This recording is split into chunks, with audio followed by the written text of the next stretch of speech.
xahişim var, dinlə reis. Ne istəyirsən elə, ama pravamı yazma. Səndən bir xahişim var, dinlə reis.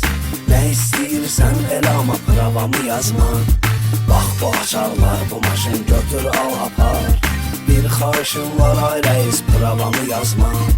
Bax bu açarlar, bu maşın götür al apar.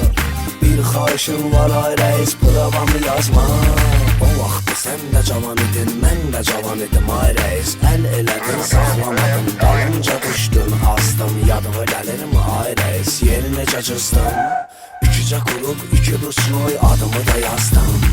İndi necə sürüm mən axı, hər tim başı probkadır. Mən adımı yazdığım küçədə indi navastroykadır. Mən sürdüyüm illərinlə təbliğatımı yaymamışam. Adam vurub qaçmağı da kişilikdən saymamışam. İndi hamı qayda pozulur, bu bir faktdan olmazdı. Qaydalar pozulmasaydı, qanunlar yazılmazdı. Gəl danışaq, razılaşaq, qaçmadım ki dayanmışam. Daha sürən ramaş deyiləm, qocalmışam, qocalmışam. Səndən bir xahişim var, dinlə reis.